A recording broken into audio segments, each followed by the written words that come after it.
This is Optimal Finance Daily, episode 1819, How to Open an IRA by the Finance Twins of thefinancetwins.com. And I'm your host and personal finance enthusiast, Diana Merriam. We're going to get right to it and continue optimizing your life. How to Open an IRA by the Finance Twins of thefinancetwins.com. An IRA, or individual retirement account, is simply an account you use to invest your money for retirement. The beautiful thing about an IRA is that they offer tax benefits. So it's the perfect place to start investing, especially if your employer doesn't have a 401k plan. Knowing how to open an IRA can seem daunting, but we're here to show you it's actually really simple. There are two basic flavors of IRA accounts: traditional IRAs and Roth IRAs. Step 1 to open an IRA. Decide where to open your IRA account. We love both Vanguard and Fidelity. In fact, Camilo has his Roth IRA at Fidelity, while Francisco has his at Vanguard. We love both companies for several reasons. First, they offer great low-fee index funds. Fidelity recently launched 2 index funds with 0 fees. Both have solid support if you need help with your account, and both are reliable and solid institutions. This means that you can expect documents to arrive on time during tax season. One less thing to worry about. Both offer their own brand of index funds, which means you'll pay fewer commissions and fees. Awesome. We do not get paid a commission for recommending or promoting any investment company, so just pick the one that works best for you and move on. You can't go wrong with either one. If you have a spouse or already use one of those institutions or another one like Charles Schwab, it could make sense to use the same one to keep things simple for you. The most important part is just to get started.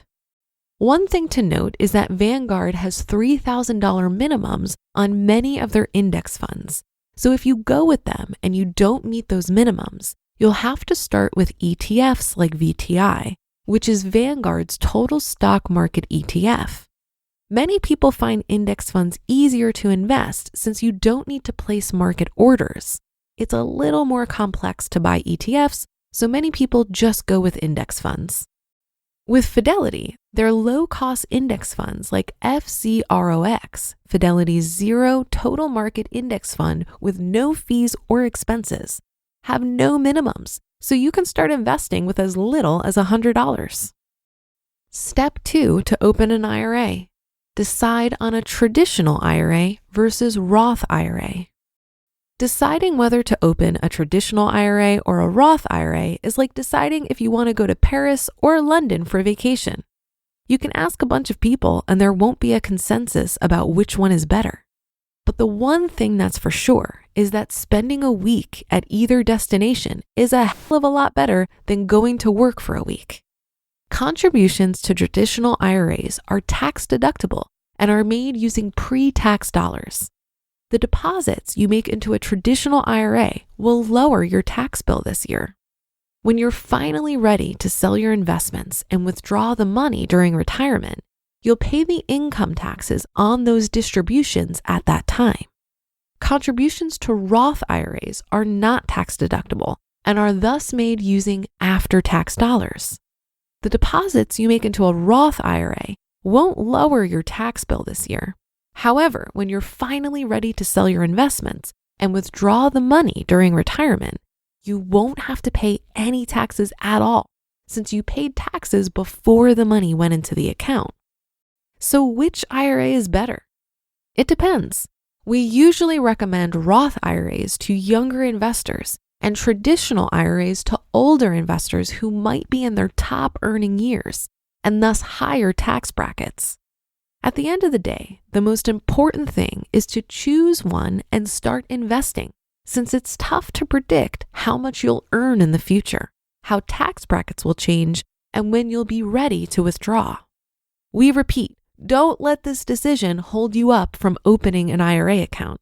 as the difference between the two won't make or break what kind of retirement you'll have, although not opening an IRA at all might. Step 3, open your IRA account online. Opening the account, making a deposit, and choosing your investments will take very little time on your part. It took us 20 minutes to get set up and running, but that doesn't include the few days it takes for the transfers and everything to process. So expect it to take 7 business days before you've finally gotten the confirmation that your money has finally been invested. The application process to open an IRA will ask you to input some personal information. It's also worth noting that you'll need to have earned income in order to contribute to an IRA. If you don't earn an income but are married and file taxes jointly, you can make spousal IRA contributions. So that's something awesome for stay-at-home parents. Another helpful tip for parents is that if your kids earn income from babysitting or other jobs, you can open an IRA for them. This would give them a huge head start when they become adults. And step 4 to open an IRA, choose your investments. Choosing your investments is often cited as the biggest thing holding people back from starting to invest. But it shouldn't be, because it can be super simple and still be extremely effective. You can go with a simple plan and choose an all-in-one fund or customize your investments. We recommend you keep it simple as you begin investing and then venture out from there. The easiest way to start investing is choosing an all-in-one fund, which is formally called a target date fund. These funds at Vanguard have $1,000 minimum and expense ratios of 0.153% on average. You want expense ratios as low as possible, since it's the annual fees they keep. At Fidelity, their target date funds don't have minimums, but have higher expense ratios. To keep things simple, expense ratios are annual fees you pay to hold a specific investment fund. To choose a target date fund, you literally just have to choose the year in which you plan to retire. Buy the fund closest to that year. For example, Vanguard has the Vanguard Target Retirement 2055 Fund, or VFFVX. Fidelity has Fidelity Freedom 2055 Fund, or FDEEX. Both are for those who want to target a retirement in the year 2055. If you want to customize your investments more or pay lower expense ratios, you can set up a simple 2 or 3 fund portfolio. For most investors, this is more than enough, and it's still simple enough to handle on your own. Opening an IRA is easy, so don't wait any longer. Remember this if you want your money to grow and work for you. The amount of time your money is in the market matters more than the amount of money you put in the market. You just listened to the post titled How to Open an IRA by the Finance Twins of thefinancetwins.com. I'm also a big fan of Vanguard and Fidelity and have all of my investment accounts with them. When I first opened my IRA, I went with a traditional IRA because I wanted to lower my taxable income.